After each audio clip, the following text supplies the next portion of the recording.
Buenos días. Vamos a dar inicio a la actividad pautada por Educampus el día de hoy. Un conversatorio con el doctor Renier Rodríguez, conversatorio sobre sepsis. El doctor Renier Rodríguez es médico cirujano egresado de la Universidad Nacional Experimental Rómulo Gallegos como médico.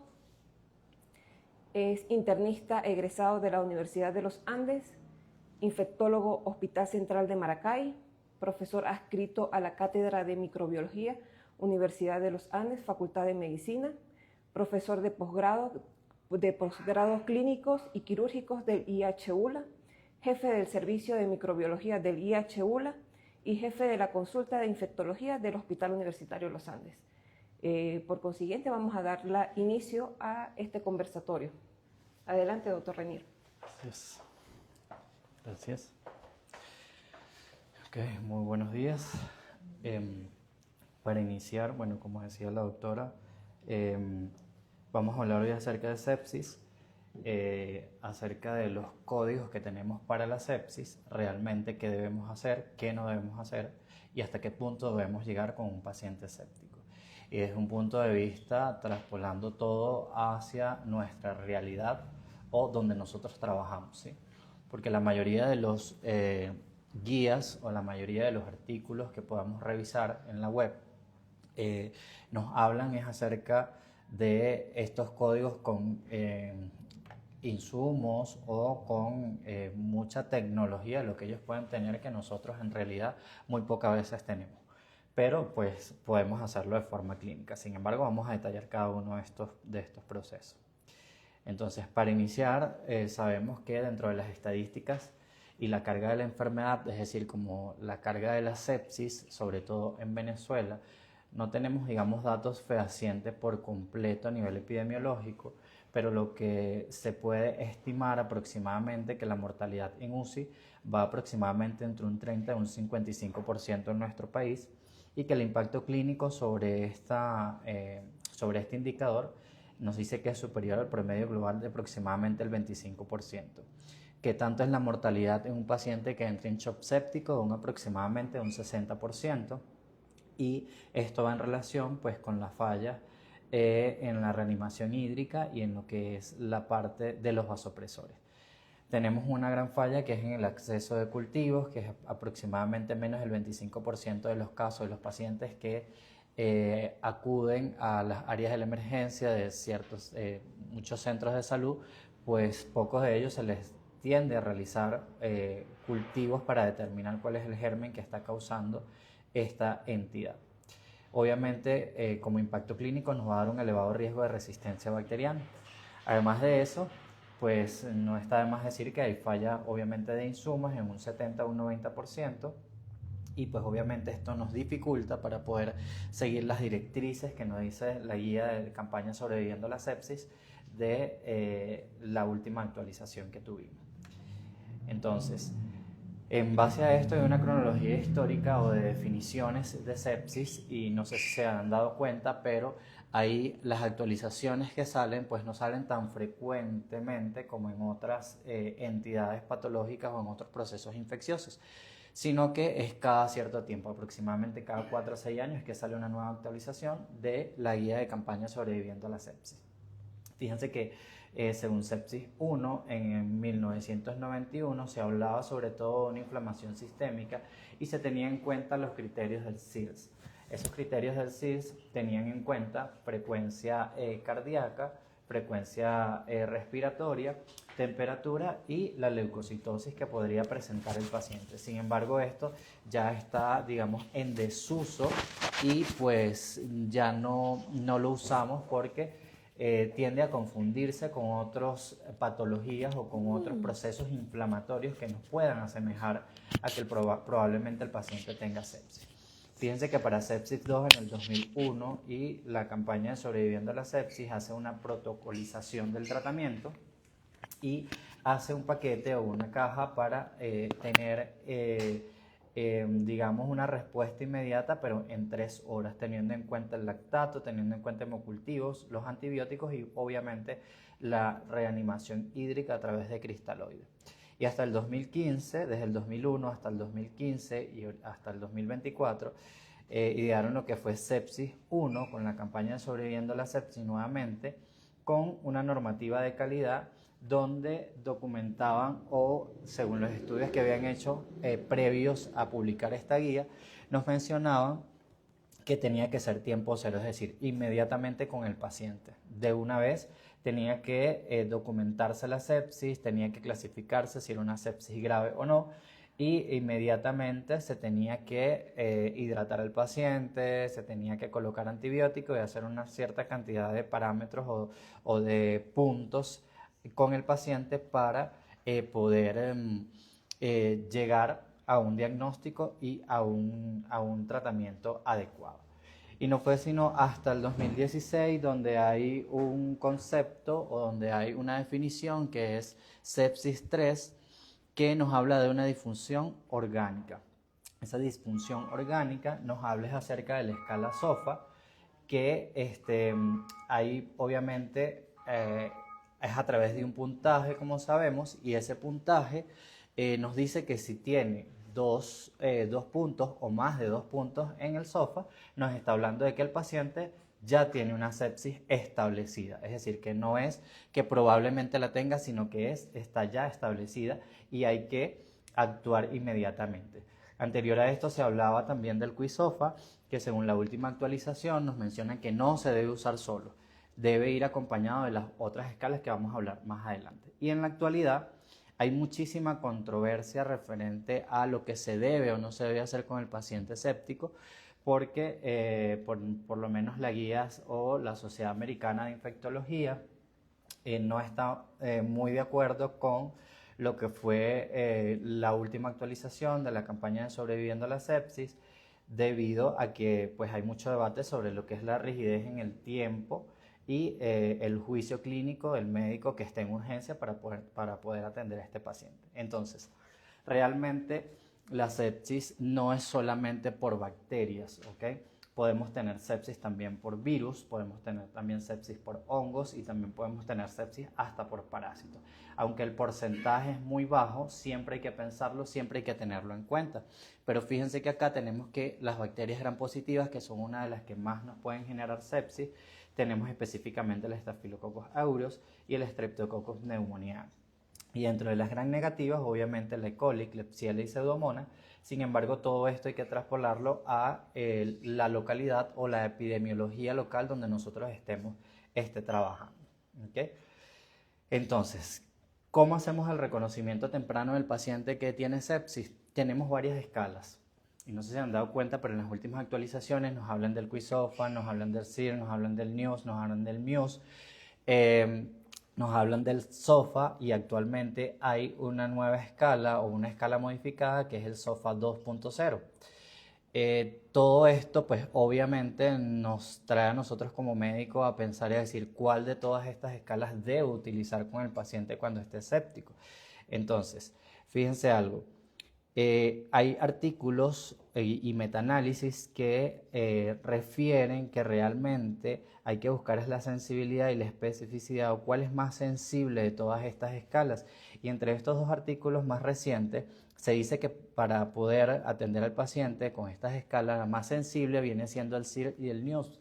Pero ¿desde hace cuánto tiempo no utilizamos el SIR? Desde hace muchísimos años. Sin embargo, están nuevamente como retomando diciendo, volvamos a tomar nuevamente esto porque es muy sensible, pero mucho más específico el QI-SOFA. Si recuerdan, en años anteriores se mencionaba en la guía que decían pues no utilicen, o se interpretaba diciendo no utilicen el QI-SOFA porque ya no sirve para poder diagnosticar sepsis, pero es que el QI-SOFA nunca fue para diagnosticar, sencillamente fue para dar un diagnóstico probable, es decir, hay una alta probabilidad de que el paciente esté séptico. Sin embargo, hay que descartar otras entidades que puedan darme aumento de frecuencia respiratoria, aumento de frecuencia cardíaca y que me puedan dar un deterioro del estado neurológico. Entonces, en vista de esto, vamos a tener que hacer una confirmación diagnóstica en el paciente. ¿Cómo podemos hacer esa confirmación diagnóstica en el paciente? Y aquí las guías nos traen y nos dicen, bueno, si usted tiene el paciente con sepsis, lo primero que usted tiene que hacer es calcular el QI-SOFA. Eso es lo primero que usted debe hacer porque es lo que tiene a la mano, no necesita paraclínicos, sencillamente es algo clínico que se puede hacer a la cabecera de la cama del paciente. Entonces, si el QI-SOFA nos da mayor de 2 puntos, eso nos está diciendo que hay alteración en la frecuencia respiratoria, que hay alteración en el estado mental del paciente y que probablemente tenga también presiones arteriales bajas. Entonces, si eso nos está diciendo que sí, probablemente el paciente vaya para una disfunción multiorgánica y hay que pasar en la parte B, aquí en la imagen, hay que pasar a solicitar unos ciertos paraclínicos que nos van a ayudar a establecer y a decir, este paciente tiene sepsis, ¿ok? Entonces, a modo de, digamos, de aprendizaje o mnemotecnia, siempre cuando estemos en la emergencia ante este paciente que probablemente tenga una sepsis, que tenga un QI-SOFA mayor a 2 puntos, debo pensar, uno, ¿cómo inicio o qué es lo que indico? Porque ahí es donde siempre que, digamos, nos enredamos a decir, ¿qué voy a pedir? Bueno, sencillo, empezamos de arriba hacia abajo. Lo primero es al nivel neurológico. ¿Cómo está el neurológico del paciente? ¿Y qué tenemos para poder evaluar el neurológico del paciente? La escala de Glasgow es lo que tenemos. Si la escala de Glasgow está disminuida o hay deterioro neurológico, ya nos está sumando un punto por allí. Más allá de eso, nos está diciendo que debemos evaluar de arriba hacia abajo pulmón y corazón. Si evaluamos pulmón, ¿qué es lo que tenemos que solicitar? Gasometría arterial porque tenemos que evaluar la PAFI, ¿sí? Ya ahí es el primer paraclínico que tenemos que solicitar para un SOFA. Luego de esto tenemos que evaluar el nivel de corazón. ¿Cómo evaluamos corazón? Con presión arterial, ¿ok? Vemos qué tan disminuida está la presión arterial sistólica y vamos sumando los puntos. Más allá de eso, si bajando de manera cefalocaudal, tenemos a nivel de hígado, tenemos que solicitar bilirrubinas, que es lo que nos pide el SOFA. Al solicitar la bilirrubina, pues otro paraclínico más que se nos suma. Y más abajo tenemos, obviamente, la parte renal, tenemos que solicitar la creatinina, ¿sí? Entonces, fíjense que solamente el SOFA nos está diciendo o nos está pidiendo paraclínicos que muchas veces no tenemos a la mano en la cabecera del paciente de forma inmediata. ¿Cuánto nos puede tardar tener una gasometría arterial? ¿Cuánto nos puede tardar tener las bilirrubinas o la creatinina, que muchas veces en las instituciones públicas no la tenemos a la mano y no las vamos a tener inmediatamente en menos de 1 hora, que es lo que estipula la campaña de sobreviviendo a la sepsis para poder saber si el paciente está en sepsis o no? Por eso más adelante vamos a hablar qué es lo que está pasando con esto. Pero si esto es cierto y si el paciente sí cumple con todos estos criterios y si tenemos alteración de todos estos parámetros, entonces decimos que el paciente está francamente en sepsis. ¿Cómo sé que realmente el paciente va a shock séptico con la presión arterial media? Si es menor de 65 milímetros de mercurio en presión arterial media, entonces ahí podemos decir mi paciente está en shock séptico o va para shock séptico. Y lo importante aquí es que el perfil sepsis debemos solicitar siempre los hemocultivos antes de iniciar la antibiótico-terapia. Eso es lo ideal, eso es lo que se estila y es lo que las pautas que nos están dando desde hace muchísimos años. Pero para poder tomar estos hemocultivos no podemos olvidar que tenemos que tener al menos para los frascos hemocultivos para 2 aerobios y 1 anaerobio. Mientras más frascos tengamos, o como se le mencionó anteriormente, mientras más fiolas tengamos, más probabilidades de aislar el germen. ¿Okay? Es decir, con un solo frasco, pues es muy poca la probabilidad. Lamentablemente nosotros en Venezuela no tenemos suficientes lugares donde hacer anaerobios. Nosotros tenemos una ventaja que en nuestro hospital tipo 4 acá de la ciudad tenemos para hacer anaerobios y podemos tomar esto en cuenta al momento de, ¿okay? Pero lo ideal es pedir que serían un set, serían realmente tres frascos o 3 fiolas para hacer el hemocultivo. Por escasos recursos, sé que los laboratorios privados quizás envían solamente un frasco o una sola fiola, pues obviamente el porcentaje de probabilidad de aislar el germen va a ser mucho más bajo. Pero si hay una alta carga de bacterias, es decir, hay una buena bacteriemia al momento de tomar la muestra, probablemente sí aislemos el germen. Pero nunca olviden que siempre debemos de pedirlo así, ¿okay? Entonces, ¿qué hay del SOFA? Recuerden que el SOFA, como les mencionaba anteriormente, tiene varios parámetros paraclínicos y de entre esos parámetros paraclínicos tenemos, por ejemplo, la creatinina. Y es importante aquí tener en cuenta que si el paciente ya viene con un daño renal establecido, yo no puedo tomar en cuenta de una vez para darle un punto o darle de una vez 3 puntos o 4 puntos por el daño renal crónico que ya tiene el paciente.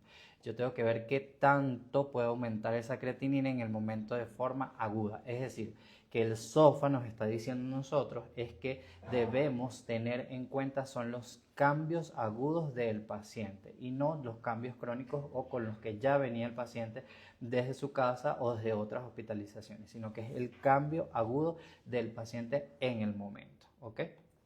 Entonces, pasa algo que en el 2025 nos aparece esta guía o nos aparece este artículo donde habla del desarrollo y la validación de la puntuación y evaluación secuencial de la insuficiencia orgánica, que es el SOFA 2 o SOFA 2.0.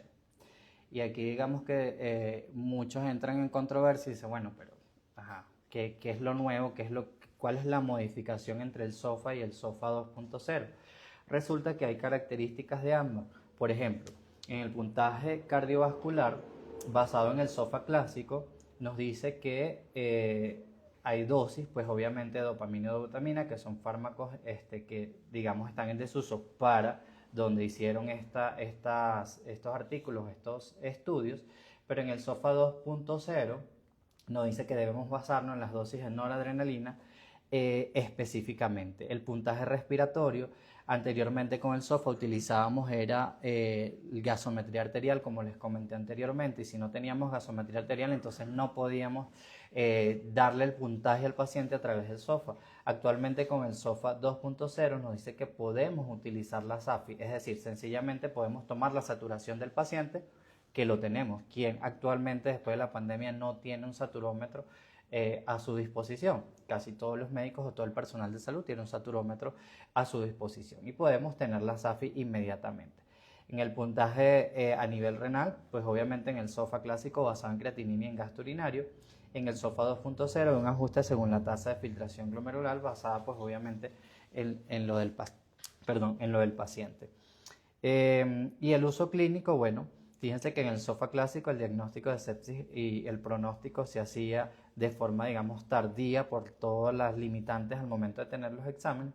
Y con el SOFA 2.0 pues tenemos esa optimización del pronóstico y un ajuste en lo que es la medicina actual. Entonces, para el manejo hemodinámico, las guías nos están diciendo que debemos hidratar al paciente, debemos hacer una resucitación hídrica en el paciente. Pero ahora bien, ¿cómo lo hago y con qué hago esa resucitación hídrica? Lo primero que nos están diciendo es resucita al paciente y lo resucitamos hídricamente con una fórmula que ellos nos dan o con una dosis que ellos nos dan que es de 30 ml por kilogramo de peso. Eso no ha cambiado, ¿okay? Eso se mantiene igual. Pero entonces es como decir, bueno, mi paciente pesa, no sé, 100 kilos, ¿cuánto le tengo que dar de líquido al paciente realmente?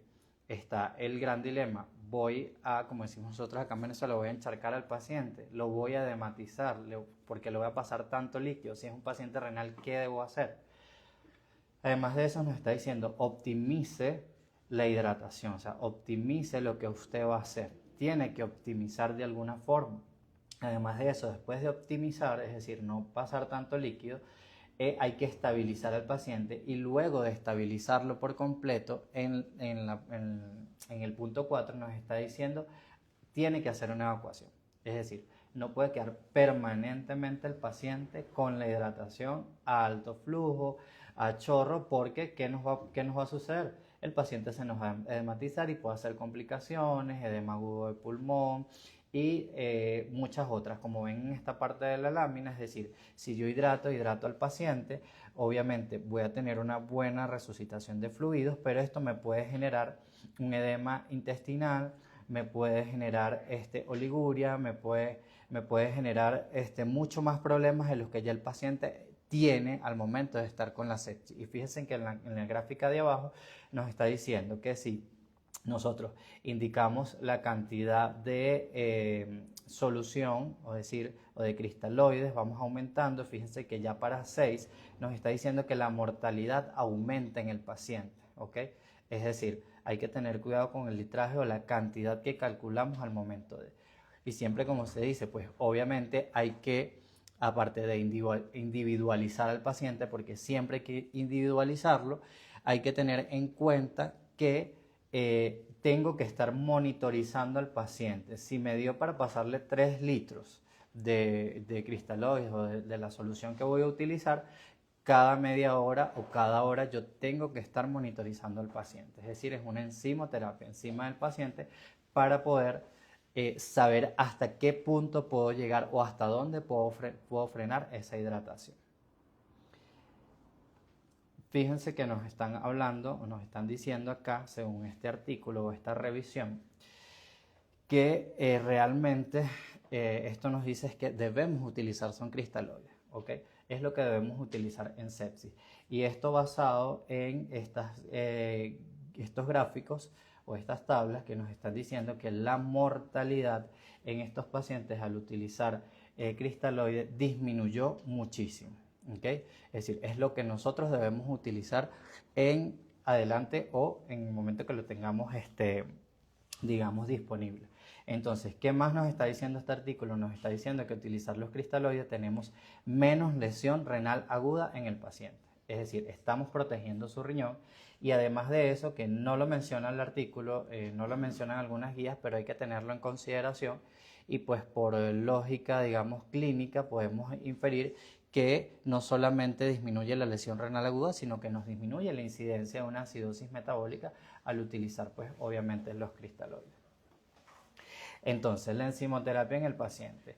¿Qué debemos hacer? Si el paciente nos está mejorando o el paciente no nos mejora, lo que tenemos que estar evaluando con el paciente es presión arterial, frecuencia cardíaca, es decir, un paciente que está hipoperfundido va a estar hipotenso y va a estar taquicárdico. Es decir, si está taquicárdico, está hipotenso, es decir, que la resucitación hídrica no nos está funcionando, no nos está dando lo que realmente nosotros necesitamos con esto. Además, tenemos ventanas clínicas de perfusión que podemos medir, como por ejemplo el llenado capilar. Es decir, en todo paciente que tengamos no hay la necesidad de estar realizando lactato cada cierto tiempo porque ya las guías nos están diciendo usa el llenado capilar para que sepa si realmente usted está haciendo una buena resucitación hídrica o no. Además de eso, el gasto urinario, que también lo podemos hacer nosotros directamente, y el Glasgow, medir el Glasgow cada hora, cada media hora, a saber cómo vamos con la parte neurológica. Y si el lactato usted lo tiene disponible y disminuye más del 10% de lo que con lo que usted inició al momento del paciente con la sepsis, pues si le disminuye más del 10%, eso quiere decir que el paciente viene en mejoría y que la resucitación hídrica sí está funcionando, ¿ok? Pero si el paciente no mejora, entonces, ¿qué es lo que puedo hacer? ¿Qué es lo que nos dicen las guías o qué es lo que nos están diciendo actualmente? Nos están diciendo que debemos utilizar medidas estáticas y medidas dinámicas. Dentro de esas medidas, pues hay que hacer elevación de los miembros inferiores en el paciente, hay que tener un eco o un equipo de ultrasonido a la mano para poder medir tener ciertas mediciones que vamos a hablar más adelante, para poder decir si el paciente realmente no mejora, esto es lo que tengo que hacer. Entonces, fíjense que hay algo importante y es que ahorita está llevando, digamos, a ver, llevamos actualmente que es el POCUS, que es el ultrasonido a la cabecera de la cama del paciente. Y esto entonces nos va a decir cómo está la vena cava, si realmente hay una buena perfusión, si no la hay, cuáles son sus mediciones. Pero esto nos trae muchas limitantes y una de esas limitantes que mencionan en este artículo es que realmente qué está aportando el POCUS a lo que es el paciente séptico o hinchoséptico. ¿Nos está ayudando a disminuir la mortalidad? Realmente no. Sencillamente son parámetros que hay que tener en cuenta. ¿Cuáles son las desventajas en esta parte de utilizar el POCUS a cabecera de la cama? Bueno, es operador dependiente. Es decir, que no cualquier médico o quien no está entrenado para realizar este tipo de estudios puede dar un diagnóstico certero o puede decir si está mejorando con la reanimación o no está mejorando con la reanimación. Obviamente el costo de acceso, porque no todos tienen o no todas las instituciones tienen el equipo adecuado o establecido para poder hacer este tipo de ultrasonido. Obviamente el sesgo de confirmación, porque el médico puede ver lo que él quiere ver realmente en el ultrasonido, ¿sí? Para poder confirmar una sospecha inicial, ignorando quizás otros hallazgos que serían importantes. Y obviamente el mantenimiento, los transductores de estos equipos son exageradamente sensibles y en el área de una emergencia o algo, mal utilizarlos, pues se puede dañar rápidamente y nos puede dar sesgo al momento de hacerle el ultrasonido a algún otro paciente. ¿Se está utilizando fuera del país, en Estados Unidos? Sí, para ellos es como ellos mencionan la ultra maravilla actualmente. De hecho, en los congresos actuales se está llevando muchísimo de enseñar al médico a realizar este tipo de exámenes a la cabecera de la cama, pero hay que tener en cuenta todas estas cosas, ¿no? Entonces, el paciente no mejora, la que nos dice la guía, no mejoró con la resucitación hídrica. Entonces, ¿qué debemos hacer? Debemos pasar a los vasoactivos. Es lo que debemos hacer, pasar a los vasoactivos. Pero entonces la guía de la campaña de sobreviviendo a la sepsis nos dice que lo primero que tenemos que utilizar es Norepi, ¿verdad? Es lo primero que debemos utilizar. Si esto no nos funciona, debemos pasar obviamente a lo que es tener en consideración lo que es la vasopresina. Y si usted considera que hay una disfunción cardíaca, pues en este caso debe utilizarse la dobutamina. No comenzar, como dicen algunas otras guías, con dobuta y luego con las demás, sino siguiendo este algoritmo ha dado resultados, muy buenos resultados, y ha disminuido muchísimo la parte de la mortalidad y el que el paciente salga del estado crítico del shock séptico. Ahora bien, ¿qué es lo que nos lleva a lo nuevo? Vasoactivos de inmediato. Hay algunos artículos que nos hablan y nos dicen que lo ideal ahorita es colocar vasoactivo de entrada. Es decir, el paciente llegó séptico, vemos que realmente tiene tendencia a la hipotensión, inmediatamente iniciemos vasoactivo antes de que el paciente haga presiones arterial medias menores a 65 milímetros de mercurio para poder ayudar al paciente al máximo. Esto trajo consigo mucha controversia, ¿ok? Porque hay pacientes que sí, quizás responden rápidamente, otros que no responden tan rápido. El utilizar el vasoactivo de forma inmediata muchas veces no se tiene a la mano para poderlo utilizar. Sin embargo, esto pues nos dice que si el paciente no mejora a pesar de tener el vasoactivo, la guía nos está diciendo que debemos utilizar el corticosteroide en el shock séptico. ¿Y qué es lo que ellos nos mencionan que debemos utilizar? ¿Qué es la hidrocortisona? ¿A qué dosis? A dosis de 200 miligramos día, administrada como 50 miligramos por vía intravenosa cada 6 horas o como una infusión continua. Y aquí hace la salvedad la guía que se sugiere que esto debe iniciarse con una dosis de norepinefrina o epinefrina mayor a 0.25 microgramos por kilogramo minuto, al menos ya cuando el paciente esté recibiendo ya 4 horas del vasoactivo. No es que inmediatamente, no. Ya a las 4 horas el paciente haber estado recibiendo el vasoactivo y no mejora, ¿sí? Podemos iniciar el corticosteroide. Ahora, hay la necesidad de utilizar fluocortisona. Esto es muy controversial, pero si vamos a la fisiopatología de la sepsis y el shock séptico, obviamente las suprarrenales agotan todas lo que son las catecolaminas y todas estas estructuras o componentes, y necesitamos repotenciar, necesitamos ayudar para que el paciente pueda salir del shock. Y hay un artículo reciente del 2025 que nos habla de los efectos de la hidrocortisona y la fluocortisona en conjunto, es decir, utilizarlos juntos para que el paciente pueda salir lo más rápido de un shock refractario. Y nos dicen que sí, que se ha visto mejoría, que sí se debe utilizar. Sin embargo, como vuelvo y les repito, hay mucha controversia sobre esto porque no hay tantos estudios o metaanálisis realizados, pero en los estudios que han realizado hasta el momento nos mencionan que sí pudiese utilizarse en conjunto para poder ayudar al paciente a salir más rápido de la sepsis. ¿Cuáles fueron los efectos que ellos obtuvieron al momento de utilizar tanto la hidrocortisona como la fluocortisona? Que hay menos días de vasopresor en el paciente y que obviamente hay menos efectos adversos por el daño de la sepsis y por el daño que puede ocasionar el vasoactivo al momento de. Otra cosa que nos están diciendo es el manejo del antibiótico, es decir, ¿qué debo hacer con paciente está séptico o no está séptico realmente? Anteriormente nos mencionaban en la guía que teníamos, si el paciente una sepsis ya definida, deberíamos iniciar inmediatamente el antibiótico. También nos dicen que si es una sepsis probable, pues le demos aproximadamente 1 hora al paciente para poder iniciar el antibiótico. En esa hora, que es la caja de 1 hora donde hay parámetros que hay que utilizar, como por ejemplo los hemocultivos, los otros estudios, buscar cuál es el foco infeccioso si no lo tenemos claro, y en esa hora debe establecerse todo eso para poder iniciar el antibiótico. Sin embargo, nos menciona también que podemos tener aproximadamente 3 horas para poderlo hacer si es una sepsis probable, que no estoy totalmente seguro. Por ejemplo, un paciente en debut de la diabetes con una cetoacidosis diabética hace prácticamente la misma clínica a un paciente séptico, ¿sí? Entonces, muchas veces pues lo pasamos por alto, ¿ok? Y hay que investigar más allá de no etiquetar inmediatamente que el paciente está séptico, sino buscar si no tengo un foco infeccioso, qué otra cosa me puede estar dando la misma sintomatología o la misma reacción o cascada inflamatoria que me puede dar la sepsis. Importante, nos están diciendo que por favor en menos de 6 horas usted controle el foco infeccioso siempre que sea posible. Es decir, si es un foco infeccioso abdominal, cirugía tiene que actuar en menos de 6 horas, porque por más antibiótico que usted le dé al paciente, no va a mejorar al menos que se controle el foco infeccioso. Las reglas de oro en infectología, pues nosotros utilizamos amplio espectro y dirigido al foco.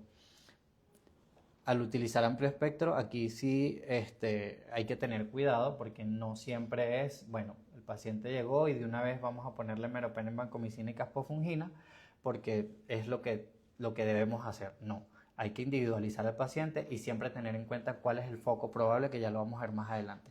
Conocer cuál es el PK y el PD adecuado para lo que quiero tratar, es decir, cuál es la farmacocinética y farmacodinamia del antibiótico para yo poderlo tratar. ¿Por qué? Porque no es lo mismo que usted indique un antibiótico que no lleva impregnación al que sí lleva impregnación, como por ejemplo la vancomicina siempre lleva una dosis de impregnación, ¿okay? Y normalmente se obvia esa dosis de impregnación en el paciente y hay que dar la dosis de impregnación de 25 a 30 miligramos por kilogramo de peso, una dosis de STAT, y luego sí se continúa la dosis habitual del paciente. Nunca utilizar bacteriostáticos en un paciente séptico. Jamás se deben utilizar bacteriostáticos en un paciente séptico, debemos utilizar siempre bactericidas, ¿ok? Y pues la duración en los días adecuados. No es porque, bueno, es una infección, está chocado o tiene una sepsis grave, entonces le voy a dejar 14, 21 días de antibiótico para que mejore, no. Sencillamente ya las guías nos están hablando y diciendo días puntuales que vamos a ver más adelante. No siempre debe utilizar la vancomicina, a pesar de que les estoy hablando de que tienen que utilizar un bactericida y que el paciente pues esté en shock. ¿Hay que usarlo? No siempre. Hay que tener en cuenta estos parámetros. Uno, si el paciente tiene una infección o una colonización por meticilino resistente, eso es uno de los criterios para yo poder utilizar la vancomicina. Dos, si ha utilizado antibióticos recientes que sea de amplio espectro. Si hay una infección de piel y partes blandas, la cual es recurrente, ahí sí debo tener en cuenta el uso de la vancomicina. Si tiene dispositivos invasivos, si el paciente viene de hemodiálisis y si ha tenido hospitalización reciente, es decir, al menos de 90 días. Ahora, si es un bacilo gram negativo, ¿qué es lo que debo tener en cuenta? Igual, si hay una infección o hay una colonización. Actualmente hay uno de nuestros residentes en el hospital que está haciendo una tesis de colonización por gérmenes gram negativo en pacientes que entran a la emergencia o a la hospitalización. Esos pacientes, la mayoría de ellos han demostrado que están colonizados por Klebsiella, Acinetobacter, Pseudomonas y que tienen mecanismos de resistencia muy fuertes, muy amplios, ¿ok? Y son mutantes. Entonces, este paciente realmente tiene un gran factor de riesgo a padecer de esta infección por este germen en cualquier momento de su estancia hospitalaria. Entonces, eso es lo que hay que tener en cuenta. ¿Qué sería lo ideal? Todo paciente que ingrese por la emergencia de cualquier institución de salud, hacerle un hisopado no rectal para poder determinar qué colonización tiene. Eso sería lo ideal en un mundo ideal. Si hay alguna infección intrahospitalaria, el antibiótico de amplio espectro reciente menor a 90 días y un aislamiento previo del mismo germen. Es decir, si el paciente hace menos de 90 días o en la hospitalización pasada, el mes pasado, tuvo un aislamiento de una pseudomona, la cual tenía un mecanismo de resistencia, como por ejemplo una bomba de flujo, entonces eso tengo que tomarlo en cuenta para poder colocar el antibiótico para el gram negativo. Parte del algoritmo que estamos utilizando en el área de la emergencia de adultos del hospital, quise traérselos para que se dieran cuenta que podemos trabajar de forma empírica. Sí podemos trabajar de forma empírica, ¿sí? Pero hay que hacerlo con pasos a seguir. Como por ejemplo, si usted cree que el paciente está séptico y que el foco es respiratorio, es una neumonía adquirida en la comunidad, usted puede iniciar con ceftriaxones, 2 gramos endovenoso, orden día, sin ningún problema, ¿ok? Porque es una neumonía adquirida en la comunidad. Ahora bien, si usted está pensando en que el paciente hizo una neumonía intrahospitalaria, puede irse a cefepime 2 gramos cada 8 horas, ¿sí? Y si no hay respuesta satisfactoria en 72 horas, entonces usted puede pasar a piperacilina tazobactam a 4.5 gramos endovenoso cada 6 horas. Y obviamente debe de tomar las muestras microbiológicas, las muestras de esputo, en este caso que es respiratorio, antes de iniciar la antibiótico-terapia. Pero fíjense que no iniciamos inmediatamente con piperacilina tazobactam ni con meropenem así el paciente esté séptico, porque el paciente puede salir de una sepsis con un ceftriaxone a nivel respiratorio sin ningún problema. Pero siempre, siempre hay que individualizar al paciente. Si nos vamos al área de infecciones de piel y partes blandas, aquí abajo tenemos que podemos iniciar con clindamicina más ceftriaxone, y si es necrotizante, entonces podemos iniciar con piperacilina tazobactam más cefepime, o con linezolid más el cefepime. Así sucesivamente, teniendo la caja de lo que tenemos que hacer con la toma de los hemocultivos y el resto de las muestras microbiológicas para poderlas procesar. Entonces, solo se ajusta el antibiótico a la tasa de filtración glomerular a las 48 horas de haber iniciado el antibiótico, ¿ok? Y esto tiene que quedar claro, porque si el paciente está haciendo una lesión renal aguda, es decir, que es por el proceso séptico que está haciendo la lesión renal, o está disminuyendo la tasa de filtración glomerular, yo debo utilizar la dosis plena del antibiótico durante las primeras 24 a 48 horas. Se supone que en las primeras 24 a 48 horas el paciente, haber iniciado la dosis plena del antibiótico, ya debe haber salido de la sepsis, ¿ok? En las primeras 48 horas, porque es lo que necesito, neutralizar esa bacteria, matar la bacteria o el patógeno con la cantidad de antibiótico necesario y suficiente, ¿ok? Siempre, siempre se debe iniciar con la dosis plena y luego sí ajustar a la tasa de filtración que mantenga el paciente. ¿Cuánto tiempo debo indicar el antibiótico? Ya las guías nos están hablando y en repetidas oportunidades del 2023 nos están diciendo, yo creo que mucho antes, que se han hecho estudios comparativos donde, por ejemplo, en neumonía se estima entre 8 días, 15 días, no hubo diferencia. Aquí tenemos 5 días, entre 7 días no hubo diferencia, es decir, podemos tratar una neumonía durante 5 días y no va a pasar nada. No es que el paciente tiene 5 días con antibióticos, sigue mal, lo voy a aumentar a 7 días, a 9 días, a 10 días, 14 días para seguirle dando. Si no mejora con el antibiótico es porque probablemente no es bacteriana la causa y usted tiene que buscar alguna otra causa, o quizás hasta no es infecciosa la causa y tiene que buscar otra causa. Para bacteriemia sí nos están diciendo que es de 5 a 7 días aproximadamente. Antes se mencionaba que tenían que ser 14 días obligatoriamente o 10 días obligatoriamente. Con 5 días es suficiente, máximo 7 días es más que suficiente. En infecciones intraabdominales, fíjense que no hubo diferencia entre 8 días y 15 días. Es decir, podemos tratar con antibiótico durante aproximadamente 8 días y va a hacer el mismo efecto que si lo tratamos durante 15 días.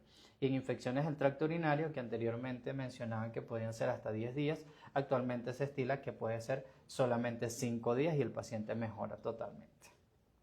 Entonces, para terminar podemos decir o podemos tener estas conclusiones. La sepsis es una emergencia tiempo dependiente, es decir, es ya, actuar inmediatamente. Sin embargo, recuerden que le están dando las nuevas directrices, nos están diciendo, le estamos dando 3 horas para que usted determine si el paciente está séptico o no está séptico, si el proceso por el cual está pasando el paciente es infeccioso o no es infeccioso, ¿ok? Adiós al SOFA, bienvenido al SOFA 2.0, que nos ayuda mucho más porque ya no tenemos que estar haciendo gasometría arterial, que es una limitante grande para muchas instituciones públicas y además en nuestro país para instituciones privadas, y no toma en cuenta algunos otros parámetros paraclínicos. Reanimación inteligente, menos es más. Es decir, ya no se destila de mucho líquido, sino que vamos evaluando, vamos viendo, si ya mejoró, paro allí. ¿Okay? Dejo mantenimiento y paro, ¿ok? Y pues el focus como un aliado y no como un dios realmente, porque no nos va a dar un diagnóstico completo ni nos va a decir, porque como les mencioné, es operador dependiente y no todos contamos con ese recurso en el momento de. Entonces, ninguna escala ni tecnología reemplaza al médico al pie de la cama. El mejor monitor para la sepsis siempre será un clínico alerta que entiende que la mejor medicina es la que llega a tiempo. Muchas gracias.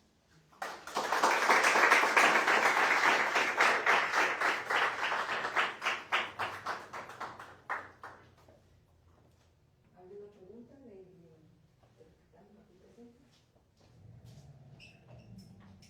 Doctor, desde el punto de vista laboratorio, para nosotros siempre nos han mencionado que la procalcitonina es uno de los marcadores de sepsis, pero en ninguna de las partes se menciona. Actualmente la procalcitonina se toma en cuenta es para descalar el antibiótico y para suspender el antibiótico realmente. Mano nos dice que es un parámetro clínico para poder dar el diagnóstico, ¿ok? ¿Te puede hacer una diferencia si es viral o bacteriano? Sí, pero te ayuda es para monitorizar al paciente. Puedes tener una procalcitonina a la entrada y luego la haces a las 48 horas, a las 72 horas, a ver cómo vamos con eso con el antibiótico. Y ahí podemos, si al tener el cultivo, tener resultados microbiológicos, podemos descalar el antibiótico, guiado obviamente también por la procalcitonina. Pero no se toma en cuenta como tal por completo para dar el diagnóstico de sepsis.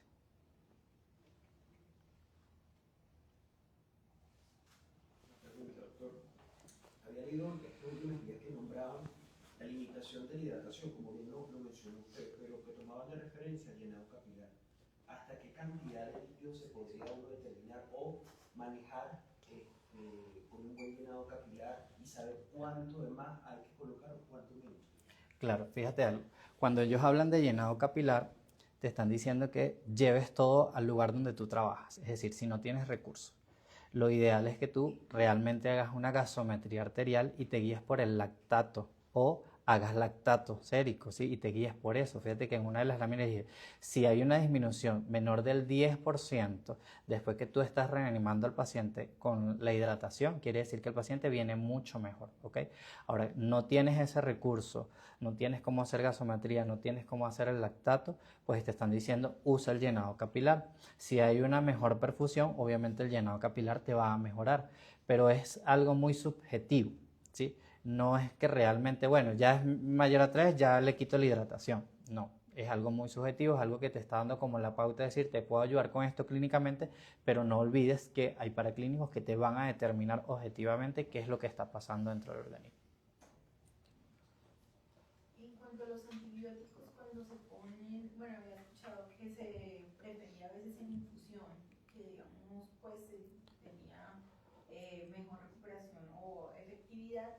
Y lo otro es que también había escuchado que para diluirlos también se podían dextrosa por aquellas pacientes que por lo general pues se les deja sin vía oral inicialmente. Entonces no sé si eso sea... Sí, bueno.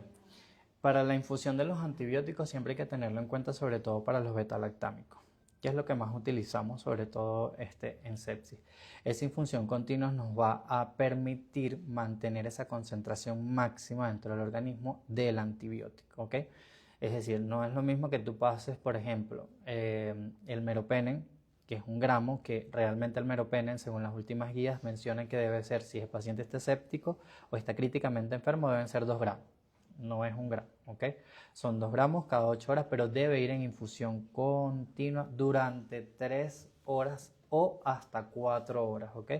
Y no se empieza a contar, porque sí ha habido mucho esa duda, si se la pasa en infusión continua, cuento después que termina la infusión para las 8 horas o cuando está iniciando la infusión, ¿sí? Se debe iniciar a contar las 8 horas desde que inicia la infusión, ¿ok? Para poder tener las 8 horas el medicamento. Que dejes al paciente sin la vía oral, eso va en dependencia muchas veces de que tienes que individualizar al paciente, ¿sí? Porque no todos están en las mismas condiciones, no todos están críticamente enfermos, pero lo ideal siempre es diluir, sobre todo en solución 0,9, los antibióticos. Okay. Con respecto a la actualización del SOFA 2.0, ¿cómo lo ves tú desde el punto de vista de nuestro hospital universitario, de repente, la aplicación de este? Sí, creo que el SOFA 2.0 fue creado sobre todo para lugares o países de bajos recursos o que no tengan todos los implementos completos para poder dar el diagnóstico de sepsis guiado por el SOFA clásico. La primera limitante son la gasometría arterial. No siempre tenemos gasometría arterial y es muy costosa también hacerla por privado. ¿Y qué nos están diciendo? Bueno, el SOFA clásico, ¿qué nos pide? Calcular ¿qué? La PAFI, ¿verdad? Pero con el SOFA 2.0 nos están diciendo usted puede calcular la SAFI. Y recuerdo que en COVID muchas veces no teníamos gasometría arterial y ¿qué hacíamos? Calculábamos la SAFI para poder ayudar a esos pacientes. Todo eso viene de allí, de esos, como esos ensayos de error que se hicieron desde ese momento. Pero sí, es una gran ventaja para el médico y es una gran ventaja para nosotros en estos momentos que obviamente no contamos a diario o permanentemente con este tipo de recursos y nos puede ayudar a llegar a un diagnóstico certero con el paciente. Ranier, se está transmitiendo por Instagram, en vivo, y hay una pregunta, imagino que es una doctora, Dacil Martínez Castro, dice, ¿qué antibiótico recomendaría para sepsis de punto de partida biliar? Ok. Ahí hay una buena penetración, sobre todo con los betalactámicos, el ceftriaxona es uno de ellos, es muy bueno. Sin embargo, optaríamos por irnos con piperacilina tazobactam, sería lo ideal. Sería lo ideal porque tiene un inhibidor suicida, porque estamos hablando que habría que indicar un bactericida y que nos haga un efecto rápido, ¿okay? Que es lo que queremos con el paciente. Sería eso. Siempre y cuando hay que individualizar al paciente es biliar, pero ¿por qué? ¿Biliar de dónde? Porque ¿qué es lo que está pasando con el paciente? Siempre hay que controlar el foco infeccioso. Siempre, siempre, siempre. Porque por más antibiótico que le demos, si no controlamos el foco infeccioso, el paciente no va a mejorar. Son como pañitos de agua tibia. Mejora un ratico, pero vuelve otra vez. ¿Sí? Pero eso es lo ideal. Listo. No más preguntas. Los demás son felicitaciones y de la gente que está aquí. Bueno, muchas gracias por la...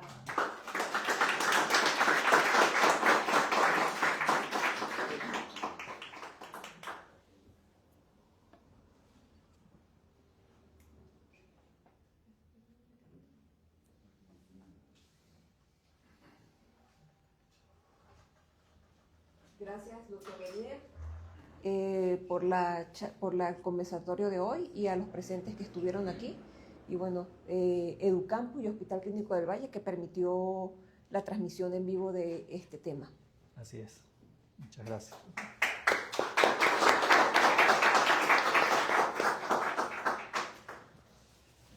Listo. No hay más que decir. Chévere. Sasani, hay un coffee. Sí.